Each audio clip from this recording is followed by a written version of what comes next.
What yet? It's Paul from Wicked Acorn. Welcome back to the Haunted House. Happy Halloween. Have you had any trick or treaters yet? I don't have much to show you this evening because it's been bonfire night here today. I've been putting together my bonfire video, and last year I shot a bunch of footage on bonfire night, so it's taken me this long to edit it into a video. it, I figured, well, I got lots of time, and here it is, almost bonfire night, and I still don't have the video edited. So that's what I did today. So I didn't do much looking at this day in history, but there are a few things that I noticed. Let's see if I can get this to come up here. Uh, there we go. So Luther's 95 Theses that came up the other day. So he sent it today, I guess. And that was the beginning of the Protestant Reformation. Michelangelo's Last Judgment. What's this? Wallace gives inaugural lecture. Newly appointed civilian professor of geometry at Oxford University. I've been looking at Oxford University this week, working on the Christmas show. Does anybody know the Boar's Head Carol? Anybody know that one? Tamerlano. What is that? An opera? Casanova escapes prison 1756. Escapes from the Leeds prison in Venice by climbing onto the roof. Here's one I wanted to show you. Dalton explains color blindness. John Dalton was, I'm not certain he was from Manchester. I think he was, but he gave his first lecture to the Manchester Literary and Philosophical Society, titled Extraordinary Facts Relating to the Vision of Colors, describing his own color blindness, which later becomes known as Daltonism. And that's something I asked my wife about that, because she's her whole thesis, doctoral thesis, is about vision. She's really into vision.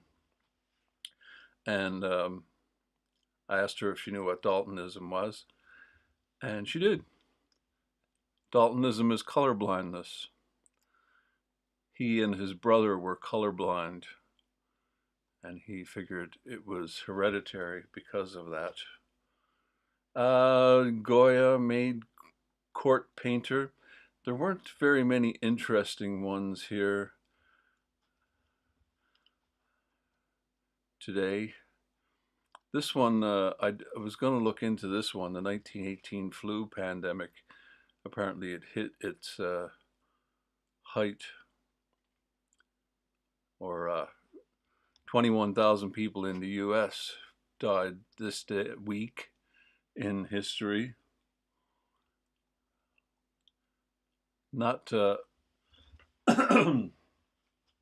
was something I found interesting during the pandemic, the whole mask debate.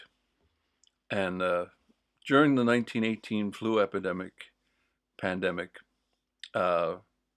they all wore masks. It's something you don't see or think about a lot, but everybody wore a mask back then. And something you'll find if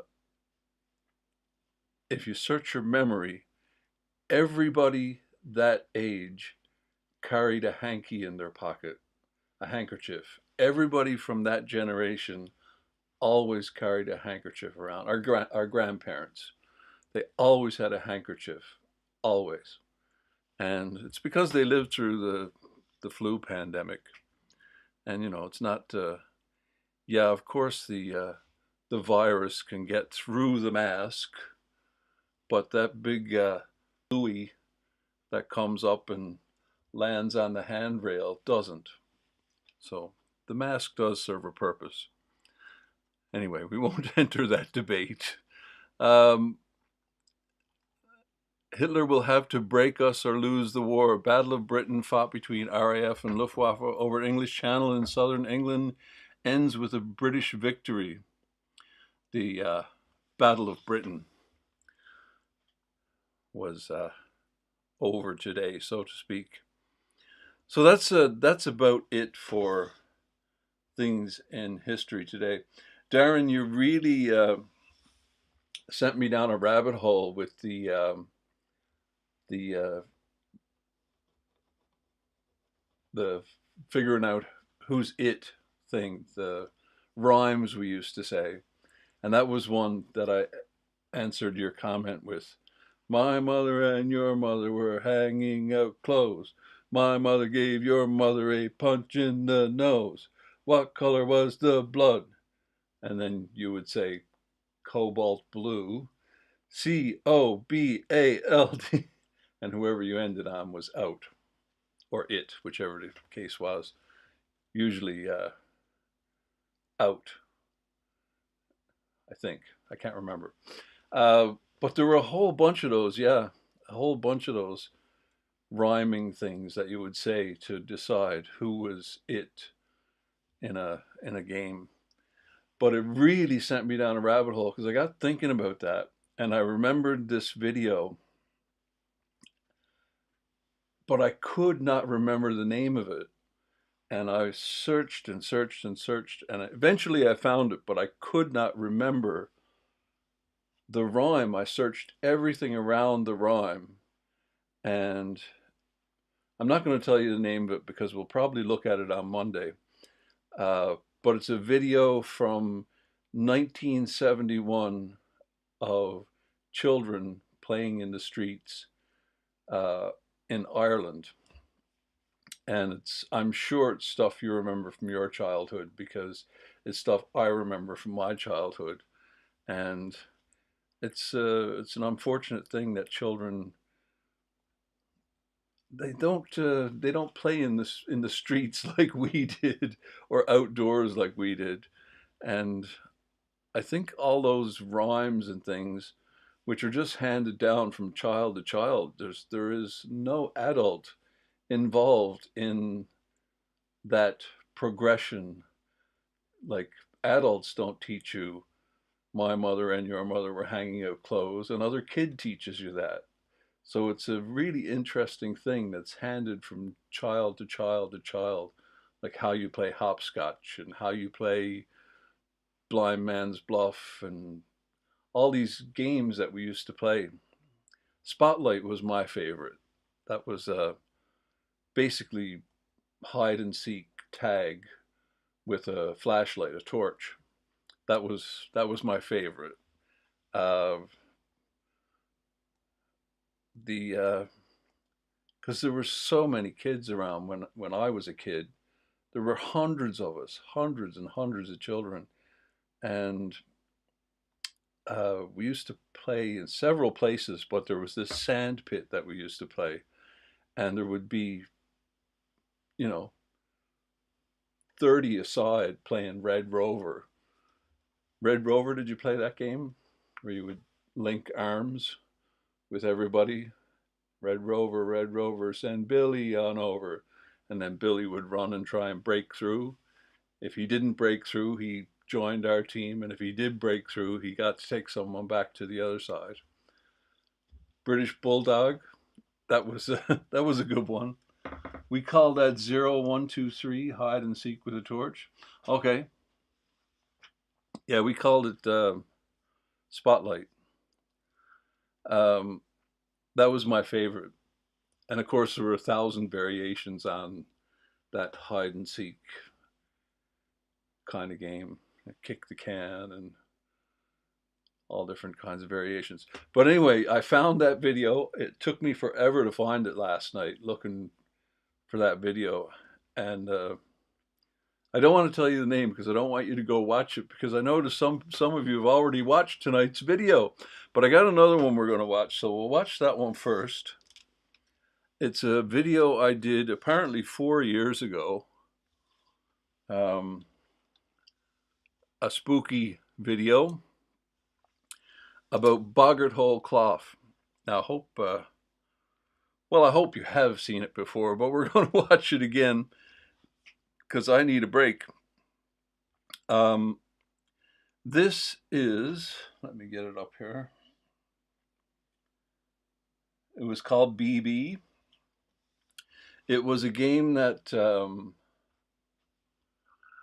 got banned, not in my childhood, but not long after my childhood.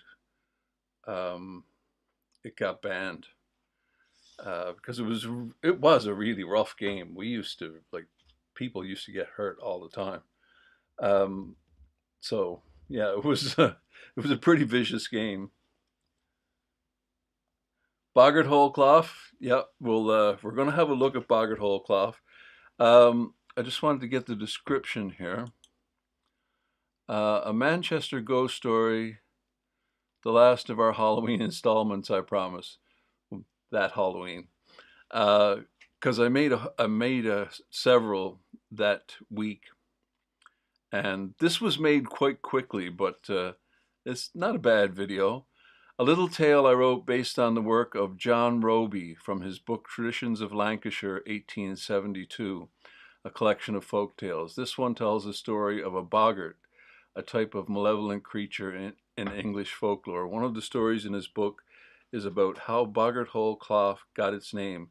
Boggart Hole Clough is a large woodland and urban country park in Blakely, a suburb of Manchester, England. I'm surprised that so many have not heard the legend or how the park got its strange name. It's So the story of how Boggart Hole Clough got its name is in this little rhyme thing I do here. So all of the facts from the story that he collected, well, most of the facts, well, all of the facts that he said, but all of the facts in this story are not from his story. Some of them are just from Boggart lore. So let's get in and have a look.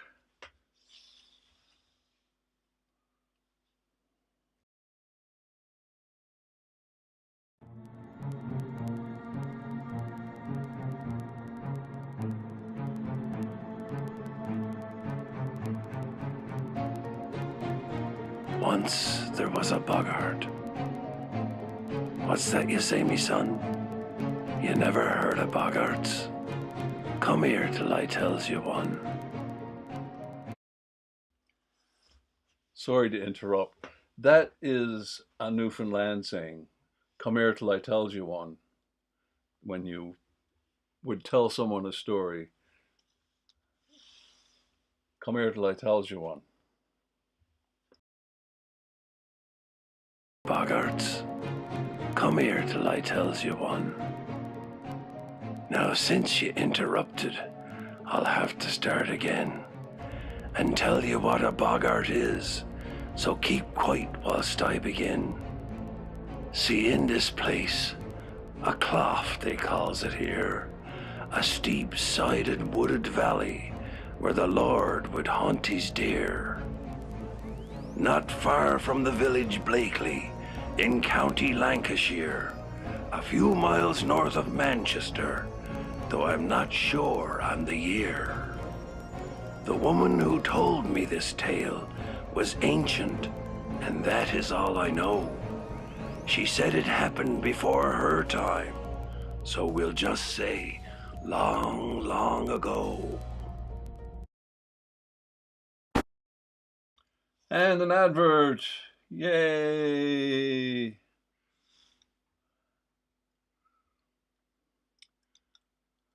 It's so silly that I have to skip through my own adverts. Not that I put the advert there, but It's not even giving me a skip button. It's another one. No skip button. Oh, there we go.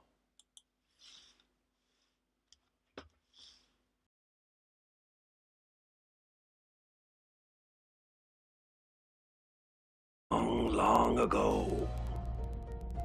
So exactly what is a boggart? I really don't know myself. Some say 'tis a mix of goblin and brownie, with a little bit of elf.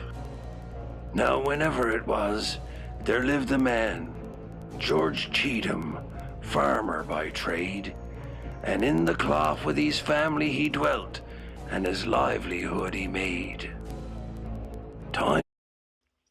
So George Cheetham is the name of the guy in the story from Boggart Hall Clough. This is the story from 1872, was it? That he collected in 1872. And this is George Cheetham was the guy's name. And this is the story. He dwelt, and his livelihood he made. Times was good, the ancient woman said, as good could be. And so they lived their simple lives in there, longside that tree. A house boggart is sometimes friendly, not the worst thing I am told. They can often be quite helpful. Some spin straw into gold. And so it was with this hairy little fellow. When first he came to Cheetham Farm, he was quiet, calm, and mellow. The creature would join in the fun when merriment was had. You'd often hear him sing along. He really wasn't bad.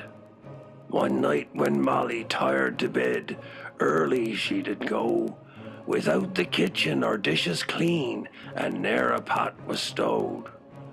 When morning came and dawn did break, and to her task she turned, she found the kitchen sparkling clean, and even butter churned.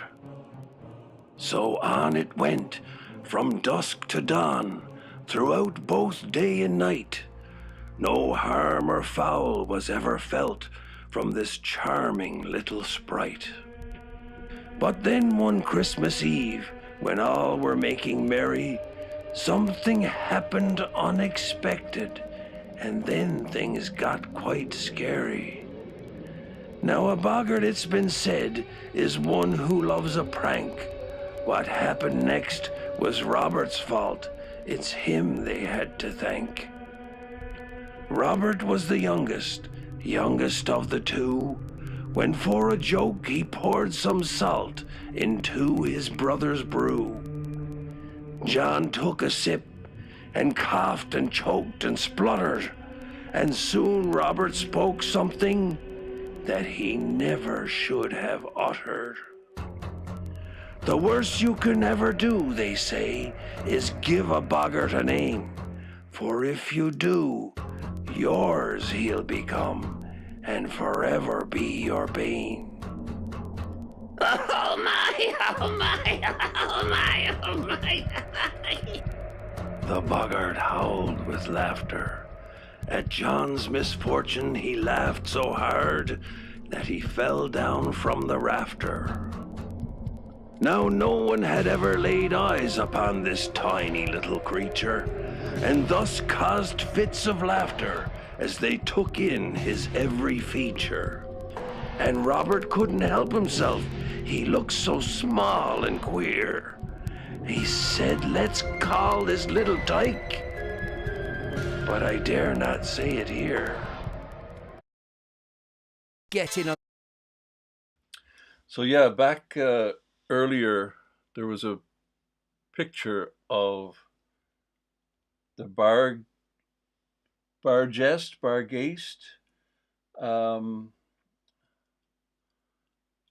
and you'll see in one of the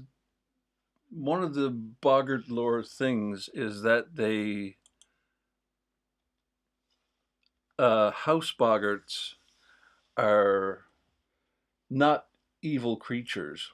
They're friendly creatures, and they often do household chores, like they'll sweep up and churn butter is one of the things. So that photo back earlier, I'll show you after. The bar, it's spelled differently than you spelled it there. But Barghest, Barguest, Bargest, Bar, however it's said. Um, and at the end of the story, you'll see the butter churn connection. And this is from the actual folk tale.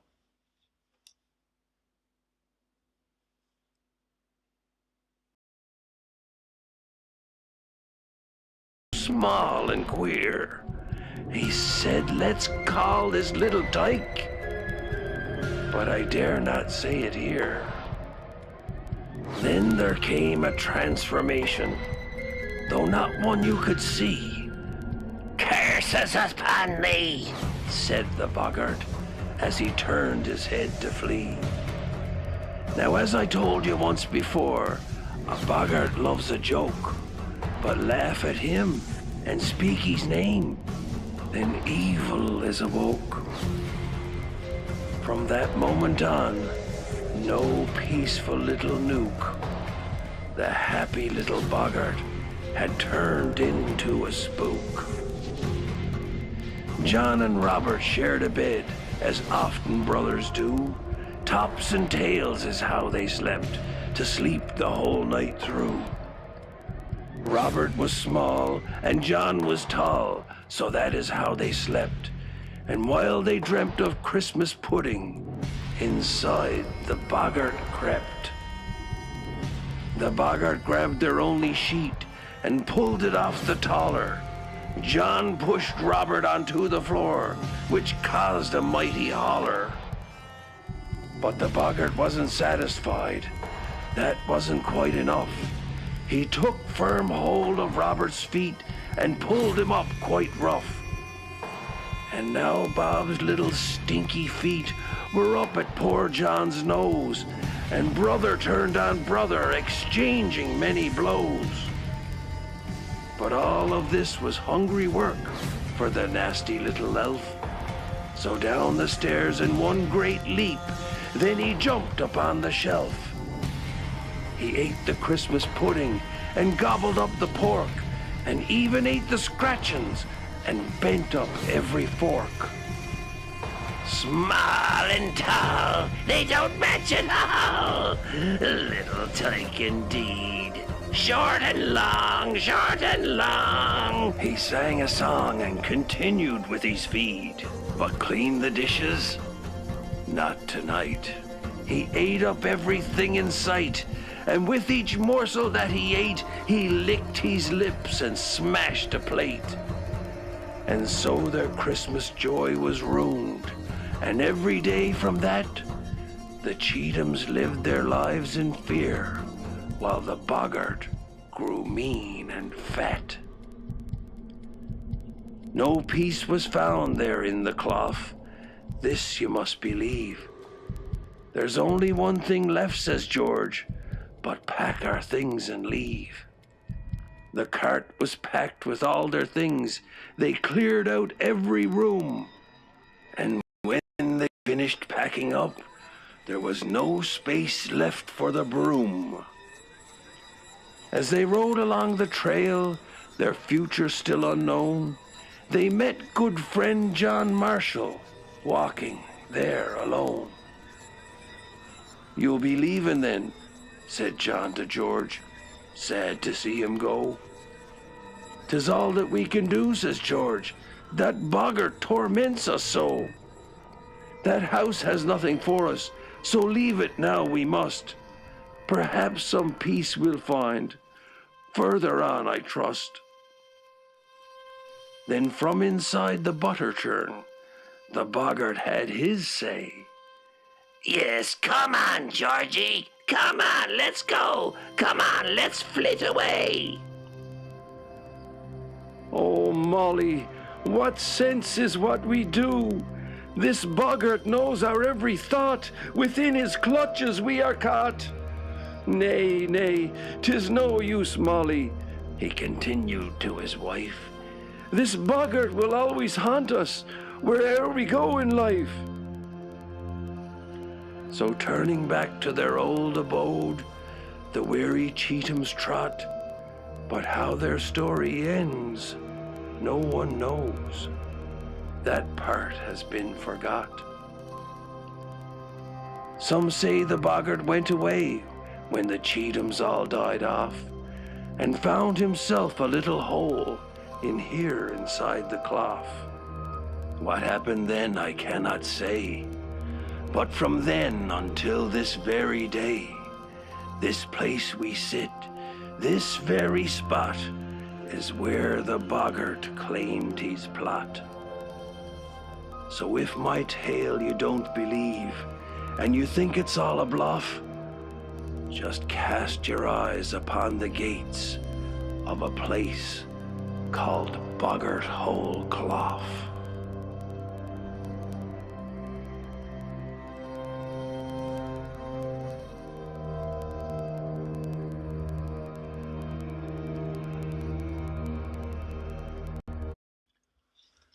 So I always thought it was so weird that all these names are in it, but is it John Marshall, the guy's name? The guy is named in the story. It's where is that picture? Back here? Oh, there we go.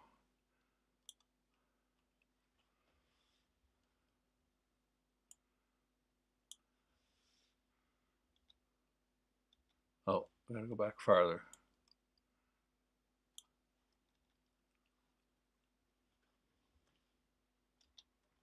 So there you go. The Bargast.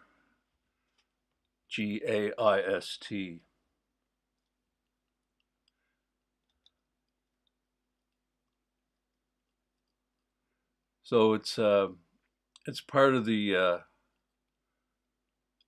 boggart lore, is that house boggarts can be helpful little creatures. And there's another part of the story,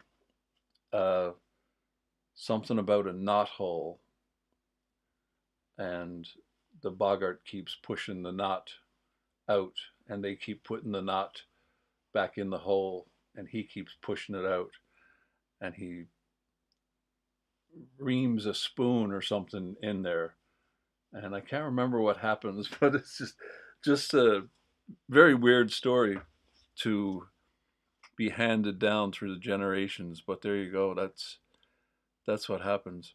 So apparently that's how Boggart Hole Clough got its name. The Cheethams that lived there were tormented. There you go. That's my story, and I'm sticking to it. So, the world premiere, sort of the video. Some of you have already watched it, so I'm going to play the new video, and we can have a chat about that. And has anybody had any trick-or-treaters? I haven't.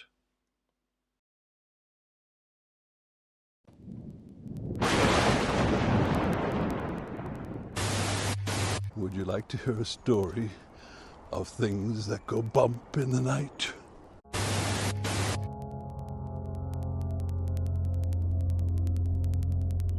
It was a cold autumn night in 1821, when the thunder of hooves signalled the return of the wealthy 15th Earl Shrewsbury back to his home, Alton Towers. As the journey neared its end, a mysterious figure suddenly appeared in the room. The Earl impatiently demanded of the driver why the carriage had stopped. With arm outstretched, an old woman pleaded with the Earl for the charity of a coin. What do you? Anybody recognize that voice? That is from the Hex ride at Alton Towers. There are video screens as you go into the ride, and they play the story of the chained oak tree. And so it's a big deal at Alton Towers, the chained oak tree, the hex ride, and it's a really big deal. But of course, most people have never heard, well, they've heard the actual tale, but they don't know it's an actual true story from history that the chained oak tree really exists. For the charity of a coin. What are you at? It's Paul from Wicked Acorn, and we are not at Alton Towers.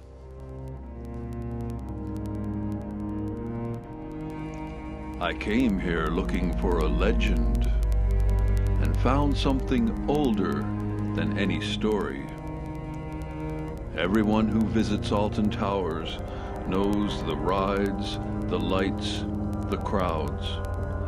But just beyond the noise, tucked into the woods, there's a place that feels completely apart from all that. It's said that within these trees stands an ancient oak, a 1,000-year-old sentinel bound in chains, its story passed down through generations, growing stranger each time it is told.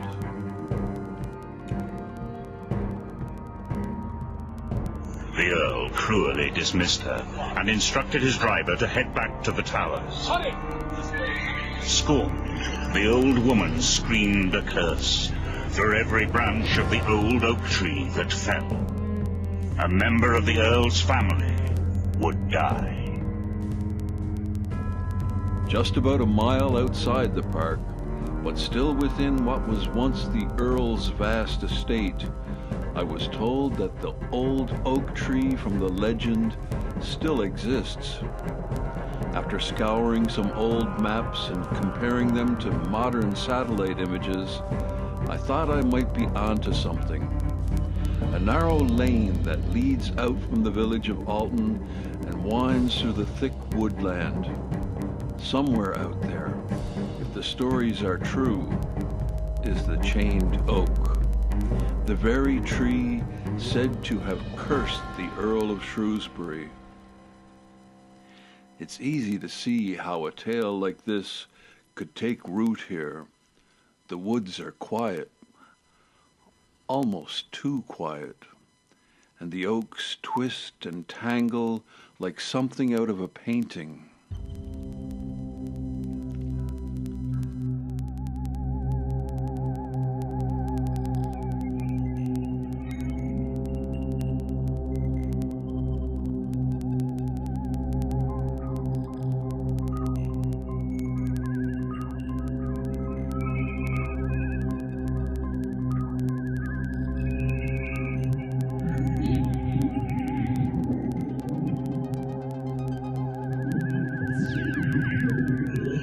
Late that very second, a ferocious storm raged, and with one mighty bolt of lightning severed a single branch of the old oak tree.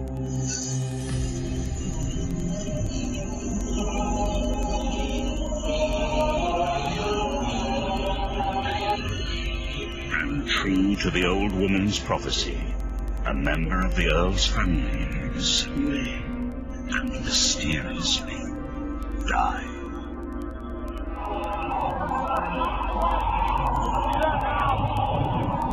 Shaken by this tragedy, the arrogant Earl ordered his servants that every remaining branch of the oak tree be chained up in an attempt to prevent further misfortune.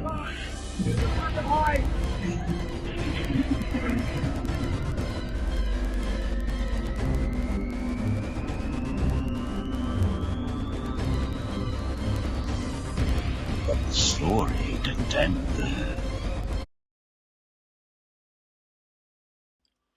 No, I didn't notice any coins there, but it's a common thing to see in such places, isn't it? There weren't any coins that I noticed.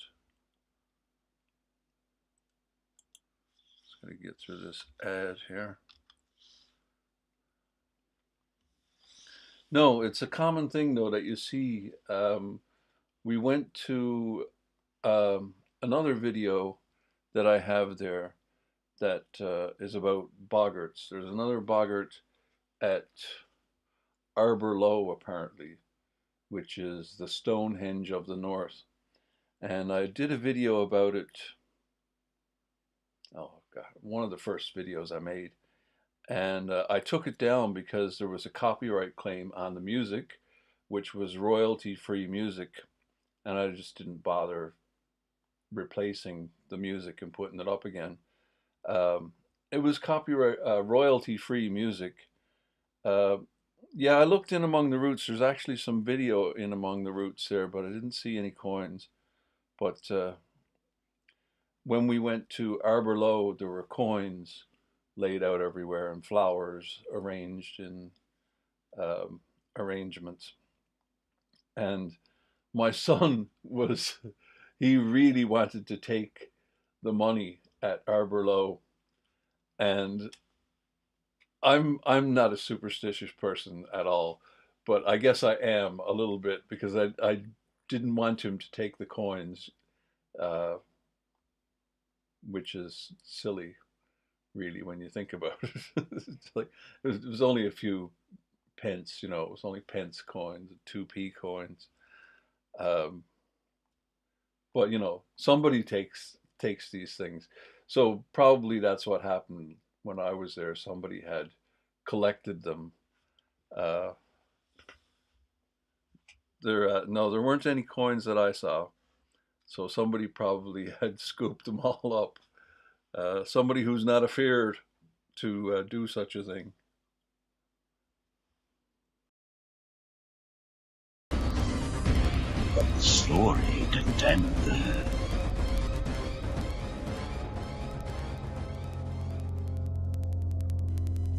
That's the story told on the ride Hex. But the legend itself is far older than the amusement park. It's been whispered around these hills for generations. Locals say the oak at the heart of the tale is nearly 1,000 years old, a survivor from long before Alton Towers ever existed, back when fairies and druids were said to wander these woods freely. Stone stairs ascend up to it, as if leading to an altar. Alone in the woods, the tree feels less like a landmark and more like a destination, the end point of some forgotten pilgrimage, a ritual once practiced beneath these ancient branches.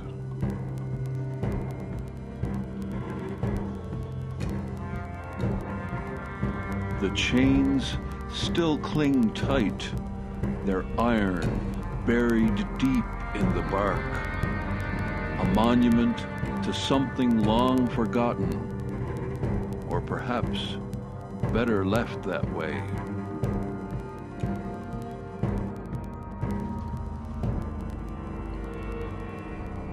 Even if you'd never heard the legend, you'd still feel it.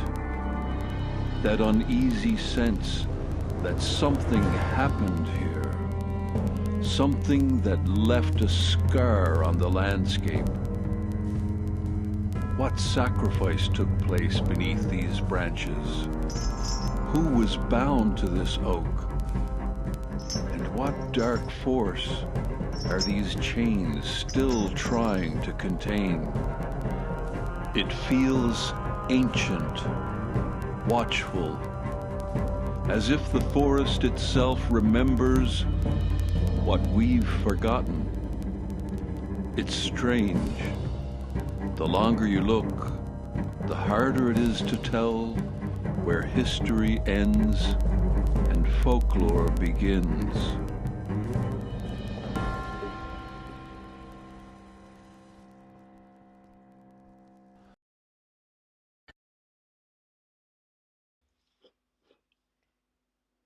Arbor Low is fantastic, yes. Do you recognize the voice? There's one more speaking part.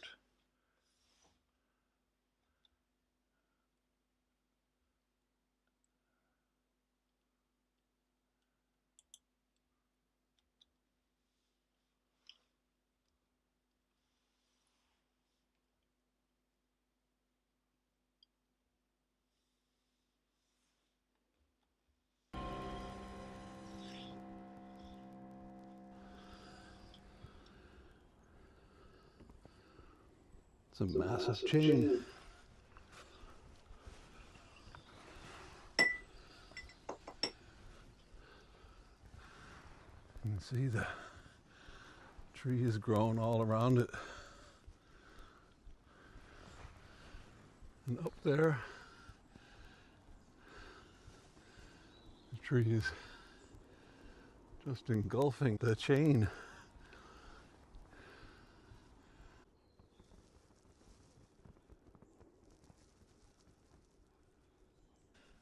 Apparently this huge branch fell in 2007, I think, and reportedly no deaths from the Earls family.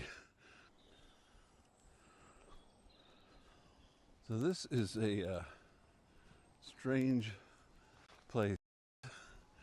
It is very pretty, lots of bird song, and it's very peaceful. Really nice place. It's not much to see, it's just a tree with chains on it.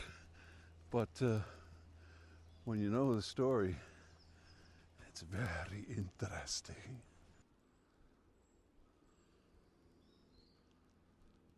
So I managed to collect a few wicked acorns from the ground around it, and we'll see if we can grow a wicked acorn tree.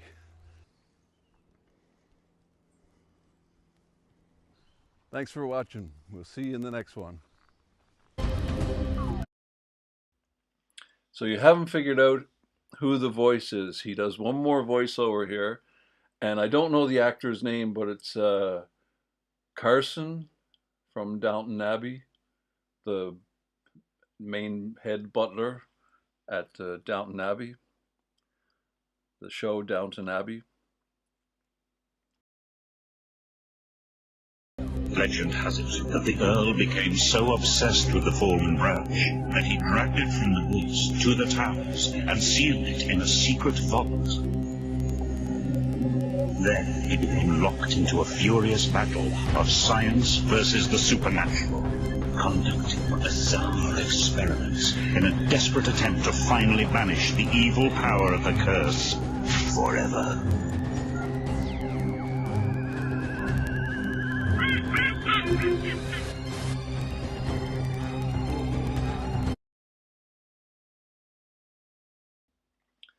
So one of the things they told me about Salix is to never get him wet.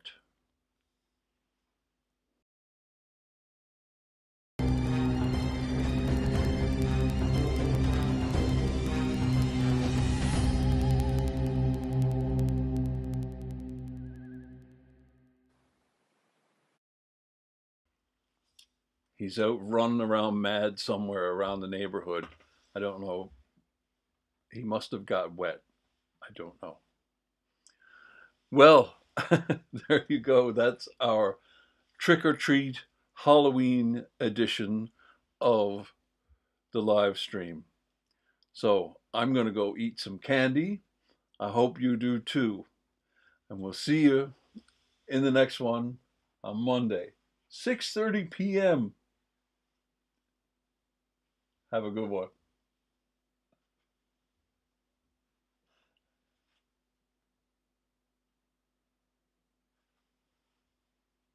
Bye. Boo.